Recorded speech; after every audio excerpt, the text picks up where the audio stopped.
आज John Locke पढ़ेंगे हम। पश्चिमी राजनीतिक विचारक जॉन लॉक, उदारवाद का पिता जॉन लॉक। तो ये पार्ट 1 है जॉन लॉक का। पार्ट वन है। यहाँ से इसको पेंसिल को बदलते हैं तब बात बनेगी।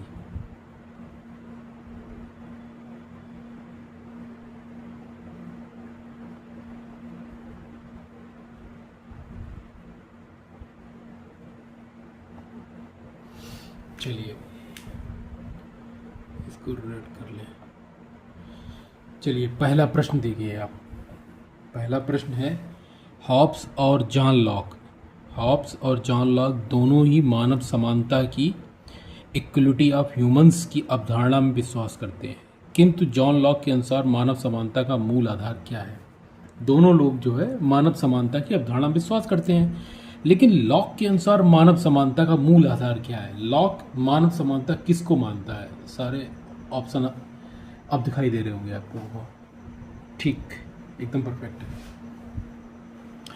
पहला है, शारीरिक शक्ति की दुर्बलता को बौद्धिक छल कपट व षड्यंत्र द्वारा पूरा करना। गलत। अगला प्रश्न है, राज्य द्वारा निर्मित सकारात्मक कानूनों के समक्ष समान संरक्षण। गलत है, लेकिन इसके संदर्भ में नहीं है। नागरिक समाज में संपत्ति का समान वितरण नहीं।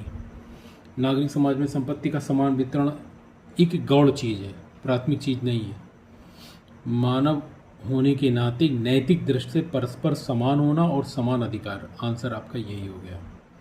सबसे पहली शर्त यह है कि मानव होने के नाते, ये पकड़ लीजिए, नैतिक दृष्टि से समान होना। सभी व्यक्ति नैतिक दृष्टि से समान है। जो नीति है वो मनुष्य को मनुष्य होने का दर्जा प्रदान करती है। जैसे सभी व्यक्तियों को सभी सार्वजनिक स्थानों पर जाने का अधिकार है। ये नहीं है कि पंडित जी हैं, ठाकुर जी हैं, उनको केवल एक जगह ही बैठने का अधिकार है, बाकी कहीं नहीं है। तो आंसर आपका हो गया कि मानव होने के नाते नैतिक दृष्टि से परस्पर समान है और समान अधिकार प्राप्त है। ये सेकेंडरी चीज़ें हैं। राज्य द्वारा निर्मित कानूनों से ये सेकेंडरी चीज़ें हैं। प्राथमिक चीज़, अनिवार्य चीज़, आवश्यक चीज़ क्या है? नैतिक दृष्टि से परस्पर समान होना। अगला प्रश्न,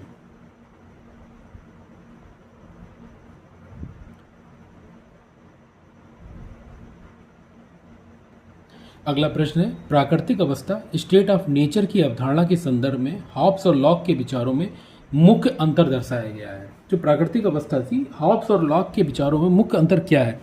लॉक के अनुसार प्राकृतिक अवस्था पूर्व राजनीतिक और पूर्व सामाजिक दोनों। गलत है। हॉब्स के अनुसार प्राकृतिक अवस्था पूर्व राजनीतिक परंतु पूर्व सामाजिक नहीं। गलत। लॉक के अनुसार प्राकृतिक अवस्था पूर्व राजनीतिक, बिल्कुल सही, परंतु पूर्व सामाजिक नहीं। देखिए, जो प्राकृतिक अवस्था थी वो पूर्व राजनीतिक थी। कहने का मतलब कोई संस्था मौजूद नहीं थी। पूर्व राजनीतिक का मतलब कोई भी ऐसी निर्णयकारी संस्था नहीं थी जो निर्णय ले सके, जो दंड दे सके। तो पूर्व राजनीतिक नहीं थी। पूर्व समाज मौजूद था। मनुष्य एक सामाजिक प्राणी है। लॉक कहता है मनुष्य एक सामाजिक प्राणी है। समाज मौजूद था वहाँ पे, तो पूर्व सामाजिक नहीं थी, समाज मौजूद था। प्राकृतिक अवस्था में समाज मौजूद था। इसका मतलब ये है कि पूर्व सामाजिक नहीं थी, वहाँ पर समाज उपस्थित था। ठीक है, तो आपका आंसर हो गया सी। ये आपका आंसर हो गया सी। पूर्व राजनीतिक तो है परंतु पूर्व सामाजिक नहीं। राजनीति से पहले है। प्राकृतिक अवस्था क्या है? राजनीति से पहले है। प्राकृतिक अवस्था राजनीति से पहले है, लेकिन समाज से पहले नहीं थी, क्योंकि वह समाज पहले उपस्थित था। समाज ने अपनी दस्तक दे दी थी। अगला प्रश्न, जॉन लॉक ने प्रकृति द्वारा प्रदत्त मनुष्य की बुद्धि एवं विवेक के प्रकाश को किस विशिष्ट शब्दावली से पुकारा? बहुत इंपॉर्टेंट है। जॉन लॉक ने मनुष्य की बुद्धि और विवेक को किस नाम से पुकारा है जॉन लॉक ने? अलौकिक ईश्वरीय प्रकाश। गलत। अगला है प्राकृतिक न्याय का मौलिक आधार। गलत। सार्वभौमिक नैतिक चेतना। आप लोग करके आएंगे सार्वभौमिक नैतिक चेतना नहीं। दैवी प्रकृति का स्फुलिंग। जो उसके अंदर सामाजिक बर्ताव था ये एक जन्मजात था, इसलिए ये बोला गया कि दैवीय प्रकृति का स्फुलिंग था, उसके अंदर भरपूर मात्रा में भरा हुआ था।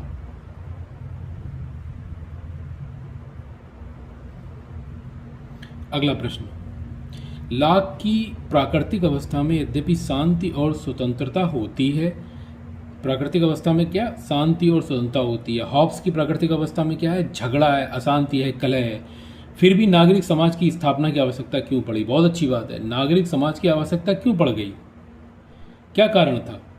क्योंकि प्राकृतिक नियमों की व्याख्या करने और उन्हें लागू करने और निष्पक्ष न्याय देने के लिए कोई सार्वजनिक न्यायाधीश संस्था नहीं थी। बिल्कुल सही बात है। प्राकृतिक अवस्था में नागरिक समाज की आवश्यकता क्यों पड़ी, नागरिक समाज कैसे चले, इसकी आवश्यकता इसलिए पड़ी क्योंकि निष्पक्ष न्याय देने के लिए कोई सार्वजनिक न्यायाधीश संस्था नहीं थी। तभी तो प्राकृतिक अवस्था में समझौता हुआ, इसी कारण समझौता हुआ, इसी चीज को बनाने के लिए। अगला प्रश्न,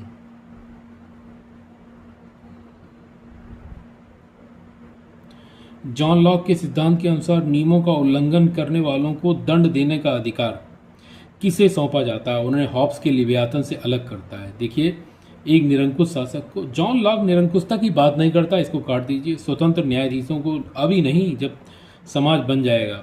संवैधानिक राजतंत्र नहीं। सत्ता किसको सौंपी? संपूर्ण समुदाय को। सत्ता किसको सौंपी? जॉन लॉक के समझौते में सत्ता किसको सौंपी जा रही है? संपूर्ण समुदाय को। हॉब्स में सत्ता किसको सौंपी जा रही है? हॉब्स में सत्ता सौंपी जा रही है लिवियाथन को।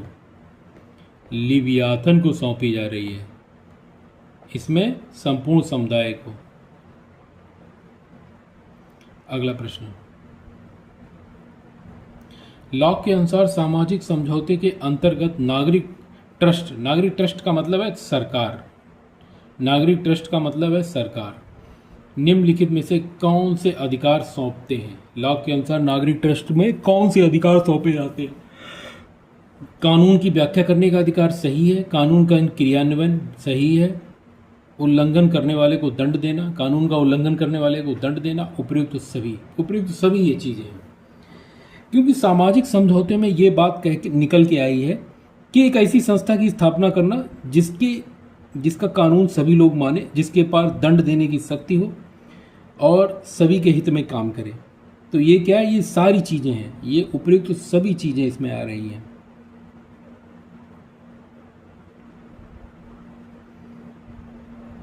अगला प्रश्न, सामाजिक समझौते हो जाने के बाद, जब सामाजिक समझौता हो जाएगा, नागरिकों के पास कौन से अधिकार सुरक्षित बने रहेंगे? कोई अधिकार नहीं बचता। बिल्कुल बचता है। केवल दंड देने का अधिकार नहीं, केवल कर चुकाने का अधिकार नहीं, प्राकृतिक अधिकार बचेगा, जीवन, स्वतंत्रता और संपत्ति। प्राकृतिक अधिकार कितने बताए हैं? जीवन, स्वतंत्रता और संपत्ति। जीवन, स्वतंत्रता और संपत्ति, ये प्राकृतिक अधिकार हैं। ये अधिकार आपके बचे रहेंगे, जीवन, स्वतंत्रता और संपत्ति। अगला प्रश्न, समुदाय ऐसा गृह स्वामी है जो घर की रखवाली के लिए पहरेदार रखता है, फिर वह स्वयं जाग कर ये देखता रहता है कि कहीं वह पहरेदार सो तो नहीं गया। ये प्रसिद्ध कथन किसका है? अब अधिकार किसको सौंपे गए? सत्ता किसको सौंपी गई? समुदाय को। समुदाय क्या है? व्यक्तियों का झुंड। तो एक व्यक्ति ने एक व्यक्ति को, कहने का मतलब है अगर यहाँ पर 10 व्यक्ति हैं, A, B, C, D, E, F, G, H, तो A ने अपने अधिकार B को, B ने अपने अधिकार C को, C ने अपने अधिकार D को, D ने अपने अधिकार E को, F को, G को, H को। अब ये सारे लोग आपस में कनेक्टेड हो गए, सभी के अधिकार सभी के पास आ गए। B ने A को, C ने D को, फिर उल्टा आ जाओ, D ने C को, F ने E को, G ने F को, H ने G को। अब सब एक दूसरे के जिम्मेदार हो गए इस अधिकार में। जो थॉमस हॉब्स क्या कहता है? समुदाय ऐसा गैर स्वामी है जो खुद पहरेदारी रखता है और स्वयं जाग जाग कर देखता है कहीं पहरेदार सो तो नहीं गया। ये है समुदाय का फंडा। ऑप्शन ए सही है।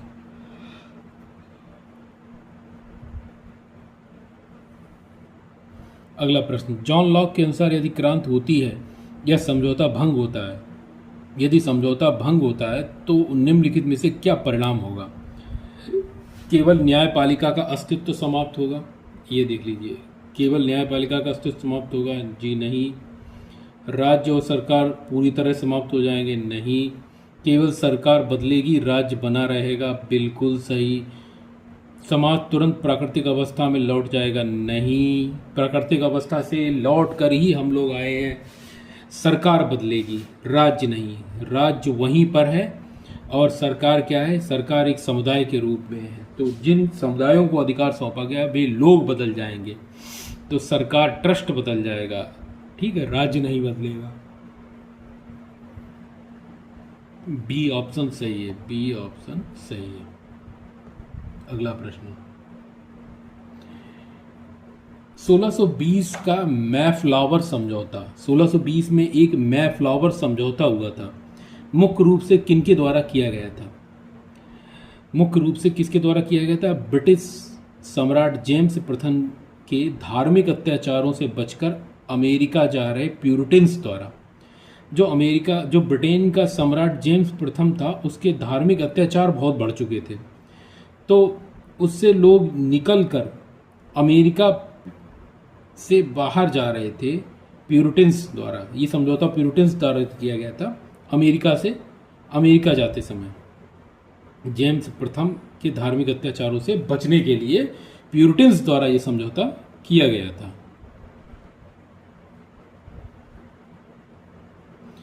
अगला प्रश्न, रॉबर्ट नॉजिक ने वितरण का सही आधार किसे माना है? रॉबर्ट नॉजिक ने वितरण का सही आधार किसे माना है? केवल योग्यता को माना है। रॉबर्ट नॉजिक ने वितरण का केवल आधार किसे माना है? वितरण का आधार माना है योग्यता को, केवल योग्यता को माना है, योग्यता को आधार माना है। अगला प्रश्न,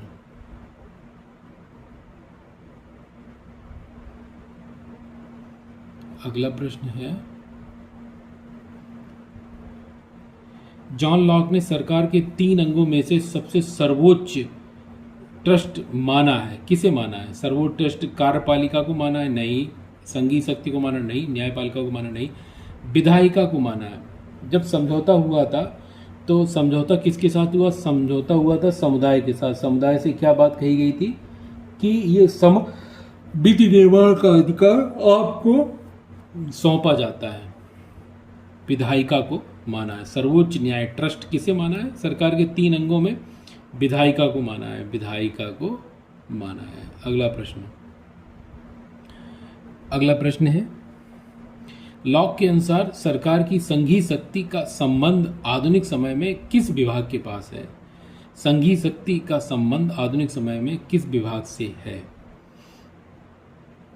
गृह विभाग, वित्त विभाग, रक्षा विभाग, विदेश विभाग। संघीय शक्ति का संबंध आधुनिक समय में किस विभाग से है? तो विदेश विभाग के साथ है। अगला प्रश्न, जॉन लॉक के अनुसार निद्रित प्रभुसत्ता किसके पास होती है? निद्रित मतलब सोई हुई, जागृत मतलब राजा के पास। एक जागृत है जो शासक के पास है, और एक निद्रित है। वो किसके पास है? वो समुदाय के पास है, वो समुदाय के पास है, नागरिक लोगों के पास है। सोई हुई, निद्रित मतलब सोई हुई, तो किसके पास है? समुदाय के पास है। ऑप्शन हो गया समुदाय के पास। अगला प्रश्न, विचारक बार्कर के अनुसार जॉन लॉक के राजनीतिक सिद्धांत में कम से कम कितने संप्रभु बताए गए हैं? 4 संप्रभु बताए गए हैं। कौन कौन से? लोगों का समुदाय पहला बताया गया है, लोगों का समुदाय। कौन कौन संप्रभु होंगे? लोगों का समुदाय, प्रतिनिधियों का समुदाय, फिर है प्रतिनिधियों का समुदाय, जो प्रतिनिधि होंगे प्रतिनिधियों का समुदाय, इन लोगों के अंदर संप्रभुता पाई जाएगी। प्रतिनिधियों का समुदाय, फिर विधायिका, विधायिका का समुदाय,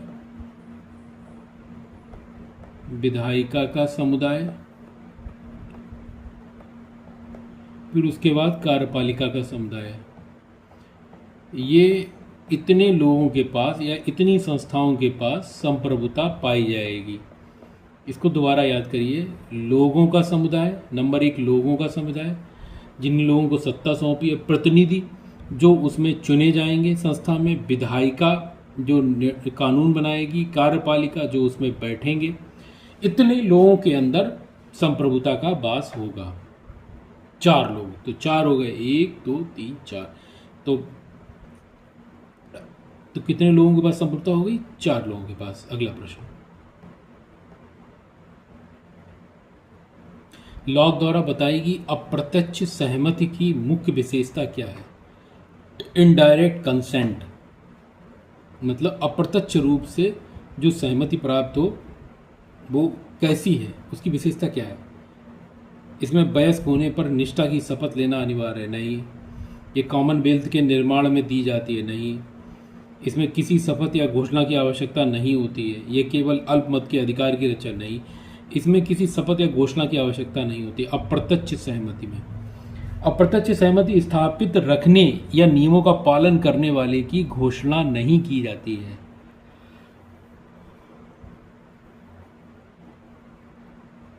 अगला प्रश्न,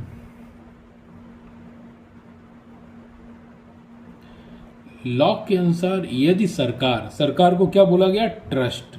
लॉक ने सरकार को क्या बोला है? ट्रस्ट। समझौते का पालन नहीं करती है। अगर सरकार समझौते का पालन नहीं करती है तो उसे किस आधार पर सुधारा या भंग किया जा सकता है? केवल अल्पमत के आधार पर? नहीं। राजा के आदेश पर? नहीं। विधि तक? नहीं। बहुमत के आधार पर। समुदाय क्या है? समुदाय में लोग हैं, तो बहुमत के आधार पर ही उसको भंग किया जा सकता है। भंग किया जा सकता है। अगला प्रश्न, जॉन लॉक के अनुसार धर्म के संबंध में राज्य को कब तक हस्तक्षेप नहीं करना चाहिए?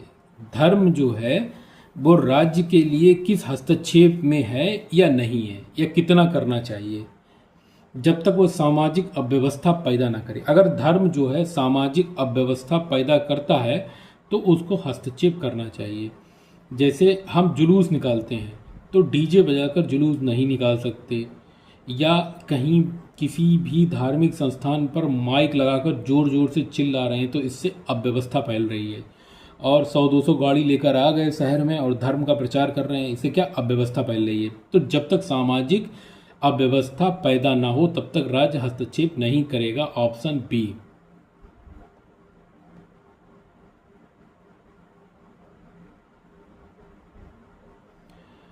लॉक ना तो हिग परंपरा का प्रवक्ता था और ना ही 1688 की गौरवपूर्ण क्रांति का समर्थक।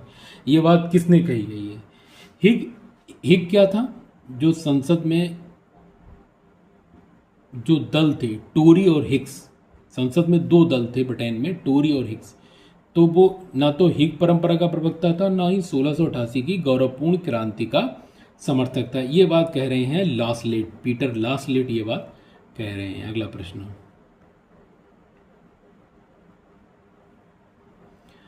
जॉन लॉक को कृषि पूंजीवाद का प्रवक्ता किसने माना? जॉन लॉक को कृषि पूंजीवाद का प्रवक्ता माना चार्ल्स वुड ने। कृषि पूंजीवाद का प्रवक्ता चार्ल्स वुड। अगला प्रश्न, सीबी मैकफर्सन ने लॉक के उदार संविधानवाद को किस रूप में निरूपित किया? लॉक के संविधानवाद को किस रूप में निरूपित किया? सामंतवादी व्यवस्था? नहीं। वैज्ञानिक समाजवाद? नहीं। धार्मिक धर्मनिरपेक्षता? नहीं। पूंजीवादी विनियोग व बर्जुआ की तानाशाही। पूंजीवादी विनियोग और बर्जुआ की तानाशाही। इसमें क्या होगा? उदार संविधानवाद में पूंजीपति पूंजीपतियों के लिए है। उदार जो व्यवस्था जो है वो पूंजीपतियों के लिए है। पूंजीवादी विनियोग और बर्जुआ की तानाशाही, जो बर्जुआ वर्ग है उसकी तानाशाही की बात करी गई है। उसका जो संविधानवाद है उनका संरक्षक है, पूंजीवाद का संरक्षक है। उदार संविधानवाद क्या होता है? पूंजीवाद को संरक्षण प्रदान करता है। रिचर्ड एस क्राफ्ट के अनुसार, एक विचारक हुए हैं रिचर्ड एट क्राफ्ट के अनुसार, वामपंथी लाभ को क्या मानते हैं? वामपंथी लोग लाभ को क्या कहते हैं? अमूलवादी नहीं, रेडिकल नहीं है, क्योंकि वो उदारवादी हैं तो रेडिकल हो ही नहीं सकते। राजतंत्रवाद के तो घोर विरोधी है। समाजवाद नहीं। इसका आंसर आपका होगा बर्जुआ समर्थक। इसका क्या है? बर्जुआ समर्थक, क्योंकि वो उदारवादी है तो पूंजीवाद का समर्थक है, तो पूंजीवाद का समर्थक है तो इसका मतलब बर्जुआ समर्थक हो गया। ऐसे ही आपको निकल आएगा आंसर। ब्रिटिश दार्शनिक बर्ट्रेड रसेल के अनुसार लॉक के प्रथम उत्तराधिकारी कौन है? लॉक के प्रथम उत्तराधिकारी कौन हैं? बताइए। बेंथम दार्शनिक अमूलवादी नहीं, कार्ल मार्क्स और उनके शिष्य नहीं, फ्रेंच फिलोसफर व रूसो के स्कूल नहीं, बर्केले व ह्यूम। ब्रिटिश दार्शनिक बर्ट्रेड रसेल के अनुसार लॉक के प्रथम उत्तराधिकारी बर्केल व ह्यूम थे। आंसर अब आपका हो गया बर्केल और ह्यूम। अगला प्रश्न, बर्ट्रेड रसेल द्वारा वर्गीकृत लॉक के उत्तराधिकारियों में चतुर्थ श्रेणी में किसे रखा गया है? जो लॉक के उत्तराधिकारी हैं उनकी 4 श्रेणियां बताई गई हैं, पहली, दूसरी, तीसरी, चौथी। तो चौथी श्रेणी में किसको रखा गया है? चौथी श्रेणी में रखा गया है इनको, यूरोपीय भूखंड का दर्शन, कार्ल मार्क्स और उनके शिष्य। जो चौथी श्रेणी है उसको रखा गया है कार्ल मार्क्स के शिष्य। यूरोपीय भूखंड और कार्ल मार्क्स के शिष्य को रखा गया है। अगला प्रश्न, स्वत्वमूलक व्यक्तिवाद, पॉजिटिव इंडिविजुअलिज्म के अनुसार समाज में संपत्ति, लाभ और पद का बंटवारा किस आधार पर होना चाहिए? जो स्वत्वमूलक व्यक्तिवाद है, जो स्वयं के विषय में सोचता है, उसके अनुसार समाज में संपत्ति, लाभ और पद का बंटवारा किस आधार पर होना चाहिए? योग्यता और क्षमता के आधार पर। ये बात कौन बोलता है? स्वत्वमूलक व्यक्तिवाद बोलता है। योग्यता और क्षमता के आधार पर होना चाहिए। अगला प्रश्न, सीबी मैकफर्शन की पुस्तक स्वत्वमूलक व्यक्तिवाद, सीबी मैकफर्शन ने ये पुस्तक लिखी है। कौन सी लिखी है? स्वत्वमूलक व्यक्तिवाद का राजनीतिक सिद्धांत, हॉब्स से लॉक। एक बार और, सीबी मैकफर्सन की पुस्तक का नाम क्या है? स्वत्वमूलक व्यक्तिवाद का राजनीतिक सिद्धांत, हॉब्स से लॉक। किस वर्ष प्रकाशित हुई? ये प्रकाशित हुई है 1962 में। 1962 में। पॉजिटिव इंडिविजुअलिज्म किसने लिखी है? सीबी मैकफर्शन ने। अगला प्रश्न, स्वत्वमूलक व्यक्तिवाद आवश्यकता आधारित समाजवाद के बजाय किसका समर्थन करता है? योग्यता आधारित उदारवाद, सामंतवादी व्यवस्था, निरंकुश राजतंत्र, धर्म शासित राज्य। नहीं, धर्म की कोई चर्चा नहीं, निरंकुशता का विरोधी है, सामंतवाद का विरोधी है। योग्यता आधारित उदारवाद, जो स्वत्वमूलक व्यक्तिवाद है वो योग्यता आधारित उदारवाद की बात करता है। अगला प्रश्न,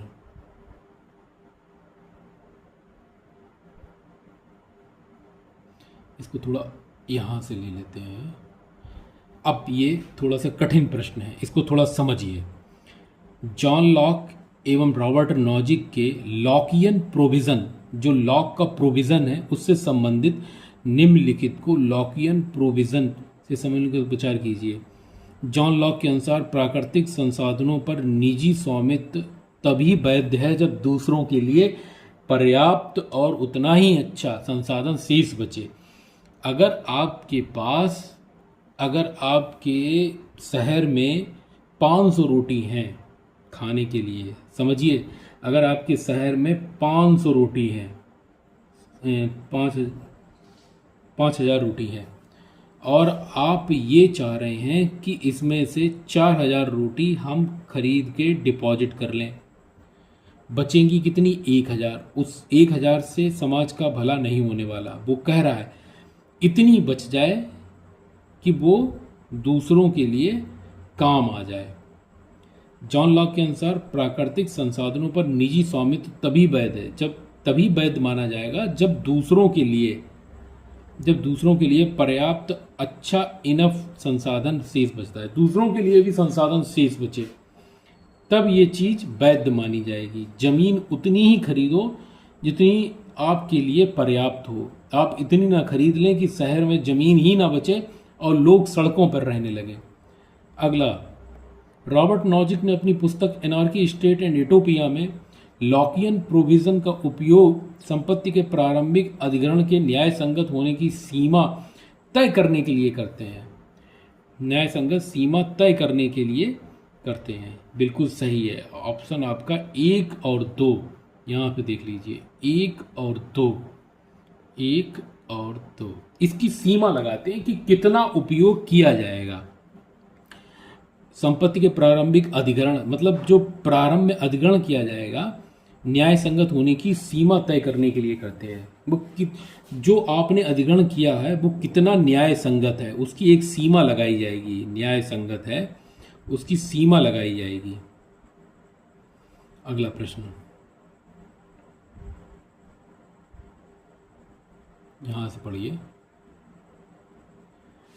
अगला प्रश्न है, यदि किसी गांव में एक छोटी सी स्टोरी टाइप की है, उसको समझना है आपको, बहुत अच्छी बात है। अगर किसी गांव में पीने के पानी का एकमात्र प्राकृतिक तालाब है तो नॉजिक बोलता है, नॉजिक के सिद्धांत के अनुसार कोई व्यक्ति उस पर अपना व्यक्तिगत स्वामित्व स्थापित करके पानी बेचने का अधिकार नहीं रख सकता। ये जीवन का अधिकार है, वो अधिकार नहीं रख सकता। बिल्कुल सही बात है। नॉजिक की संपत्ति अधिग्रहण की शर्त यह है, किसी व्यक्ति के अधिग्रहण से दूसरों की स्थिति पहले की तुलना में अधिक बदतर नहीं होनी चाहिए। आप संपत्ति का अधिग्रहण तभी करेंगे जब दूसरों की स्थिति बदतर ना हो, लोग बेकार ना हो जाएं। तो भूमिहीन नहीं करना है, किसी को भूमिहीन नहीं करना है, भूमिहीन नहीं करना है, ये है, किसी को भूमिहीन नहीं करना है।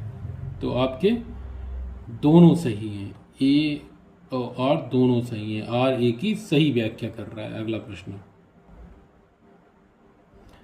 अगला प्रश्न क्या बोल रहा है, लॉक ने राज्य को एक विशाल अर्थभार वाली कंपनी माना है। एक विशाल अर्थभार वाली, विशाल मतलब अर्थभार मतलब रुपए इकट्ठा करने वाली कंपनी माना है। ये कथन किसका है? ये कथन लास्की का है। अगला प्रश्न, लॉक को हमारे युग के महान उदारवादियों में प्रथम किसने कहा है? लॉक अपने युग का महान उदारवादी था, ये प्लेमेतज ने कहा है। प्लेमेतज ये बोलता है अपने युग का महान उदारवादी है। प्लेमेतज ने ये बात कही है। अगला प्रश्न, लॉक का प्रभुसत्ता से संबंधित कोई सिद्धांत है ही नहीं, नागरिक सरकार का वास्तविक शासक व्यक्ति है। यह विचार किसके का है? मतलब ये बात क्या है कि लॉक की प्रभुसत्ता का कोई सिद्धांत है ही नहीं, नागरिक सरकार का वास्तविक शासक व्यक्ति है। जो नागरिक सरकार है उसका वास्तविक शासक क्या है? व्यक्ति है। ये बात बोलता है सीई वाहन ने ये बात कही है।